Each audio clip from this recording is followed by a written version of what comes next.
I want to thank you for being here. First, I want to offer my deepest condolences to Brianna Aguilera's family, friends, and loved ones. I stand before you as the chief of police, but first and foremost as a mother. I have 3 daughters and a son, and I cannot begin to imagine the pain that Brianna's family is feeling.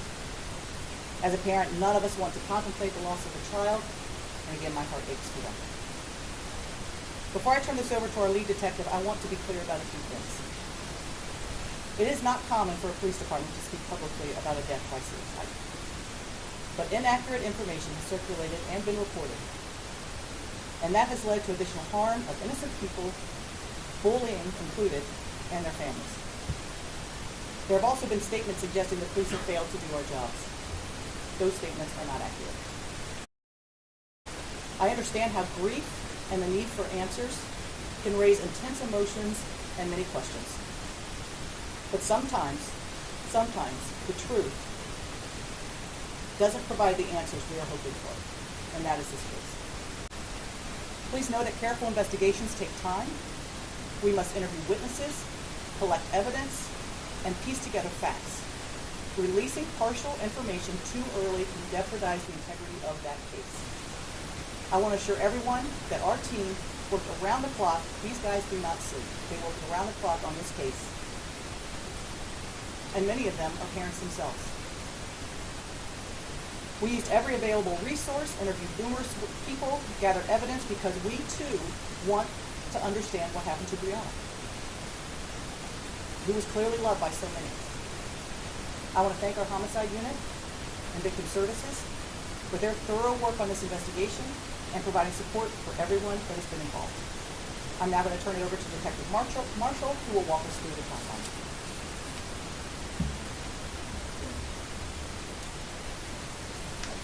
First, I'd like to start off by saying that our deepest sympathies and condolences to Brianna. During this investigation, I've had a chance to speak with numerous members of her family and friend group, both here in Austin and College Station and in Laredo. All of them, it's completely apparent that she was very much loved. Every friend and witness during this investigation has been nothing but forthcoming and open during the entire time I've spoken with them. I've been in contact with dozens of people over the past week, and every single one of them has answered my calls, my texts, submitted to interviews, and helped give answers from the moment that I've asked for help. This also includes several people submitting to second interviews freely and without hesitation. The location this happened at, the 21 Rio Apartments, have also been helpful since the very beginning of this investigation. They've allowed us around-the-clock access to the apartment which Brianna was last seen at, as well as access to their internal camera system, which has been very beneficial in establishing the timeline of that evening's event. On Saturday, November 29th, at approximately 12:46 a.m., the Austin police officers responded to a call of a deceased person located at 2101 Rio Grande Street. The decedent, later identified as Brianna Aguilera, was located on the ground with trauma consistent to having fallen from a higher floor. Brianna was pronounced deceased at 12:56 a.m. I, along with crime scene specialists, responded to process the scene and interview witnesses. A witness informed officers that they had heard a sound of a thud and then observed a female on the ground. Initially, it was unknown who the decedent was and on what floor she had fallen. The medical examiner arrived on scene and the body was taken to the medical examiner's office, where she was later positively identified. In the meantime, I was able to contact one of the employees at the 21 Rio Apartments at approximately 6 a.m. that same morning. The staff at 21 Rio were cooperative throughout this entire investigation. By approximately 10 a.m., we were able to access the camera's system inside the apartment complex, which shows us the hallway areas. It was found that Brianna had arrived at the apartment complex just after 11 p.m. on Friday, November 28th, and that she went into a specific apartment on the 17th floor. Video surveillance has confirmed that a large group of friends left that same apartment at 12:30 a.m. on November 29th, leaving just Brianna and 3 other girls in the apartment. Now on Saturday, November 29th, at approximately 12:54 p.m., I, along with patrol officers, made contact with the residents of that specific apartment that Brianna had been observed going into. The residents informed me that they were trying to report that their friend Brianna was missing. I was able later to confirm they had in fact placed a 911 call at 12:14 p.m. earlier that afternoon to report their friend Brianna was missing.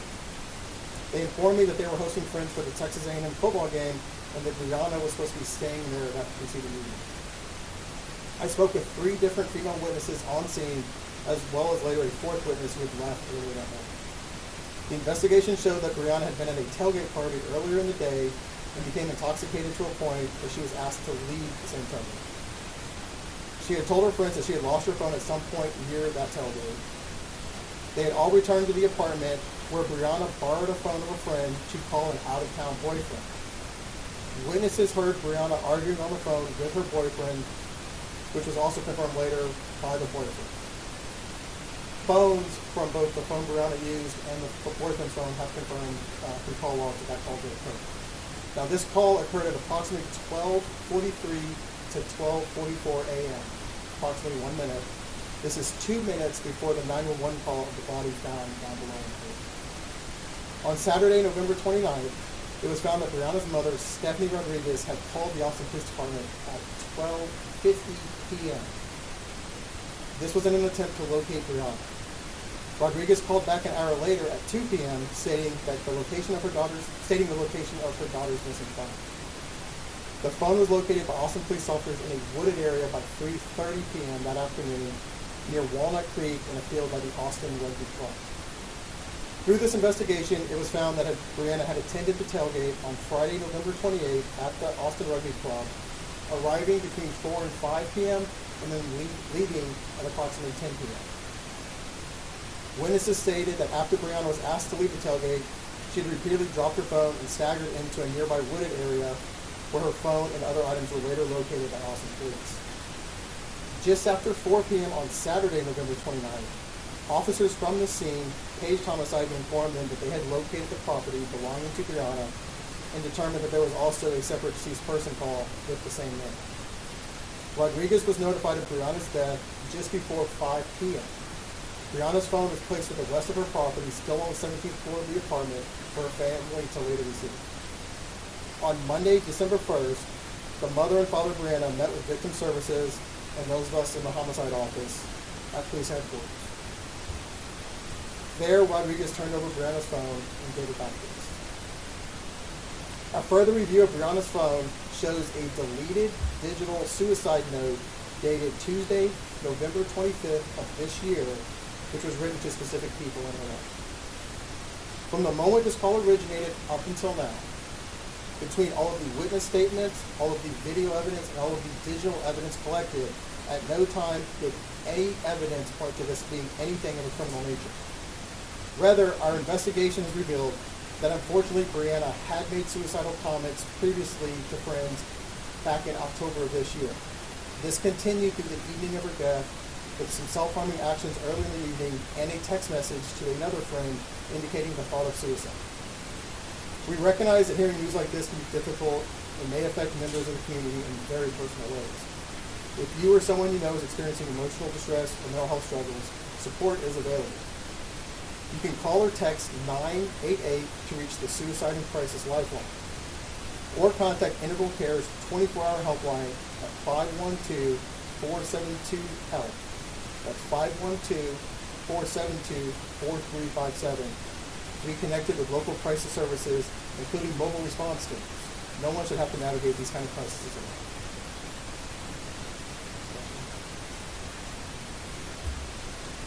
I'll open it up for questions.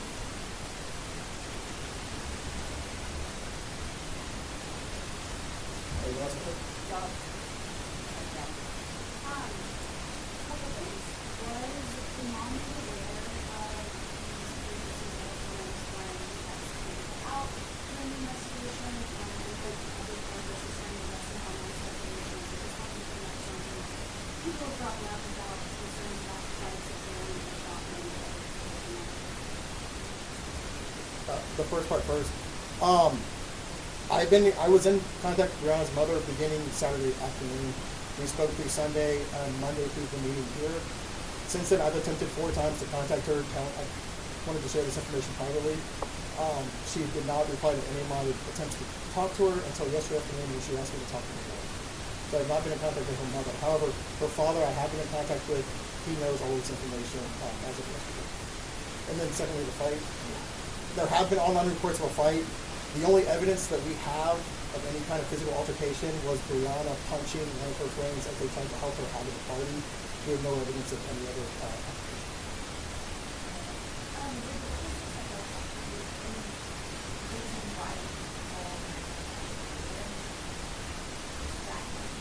So most of those witnesses, between the time of night that it was, they slept for some periods of time.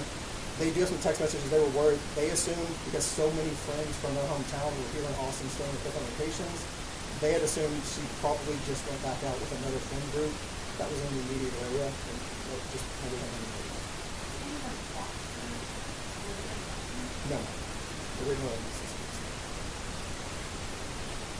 Can you share more about that immediate information? When is that information about how that happened? So that phone is currently with our digital forensics units to it is being processed as of last night. I just know the date of it. I don't know exactly when it was typed, but I found it in the deleted items. The date from the deleted item was from November 10th.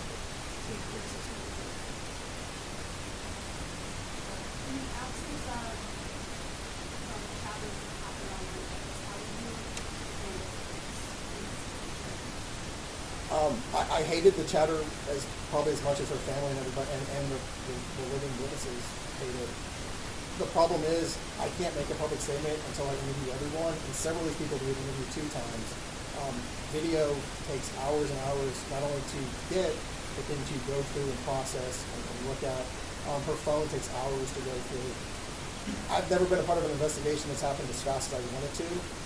We always wanted to go faster, but in this case, so many people knew her, so many people wanted to help us.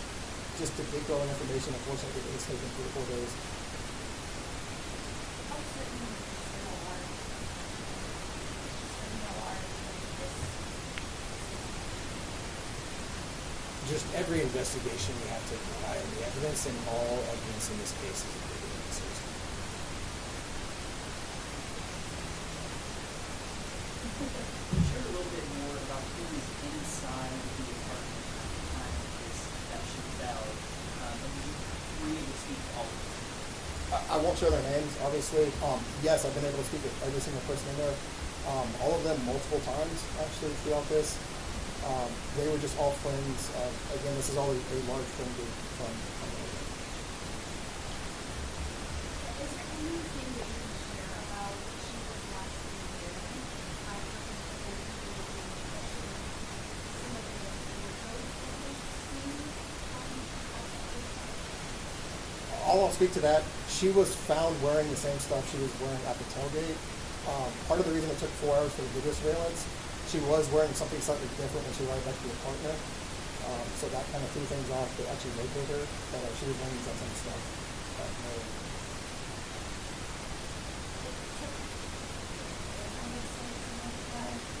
The mom was that because the husband was Sure. Yeah, it took a while to positively identify her, but on top of that, as Detective Marshall had mentioned, about around 2 p.m. on that Saturday is when they actually set gears in motion to try to notify her. So she had called about 12:50, and she was notified by 7. Take 2 more questions. You mentioned the argument with her boyfriend before his death. How soon did that happen before his death? Did you able to make contact? So I have spoken with him multiple times. That phone call happened approximately 2 minutes before the 911 phone call of her reporting on the Sunday.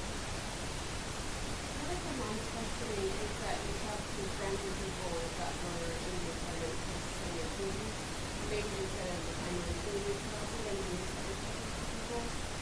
We first identified the apartment very late morning, early afternoon on Saturday. We talked to them immediately that very same time.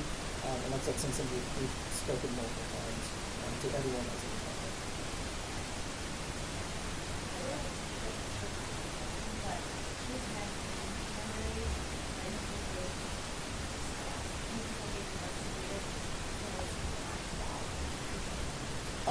that would be a better question for Texas Alcohol Beverage Commission previously. I've been in very brief contact with them, but I don't know the status of it.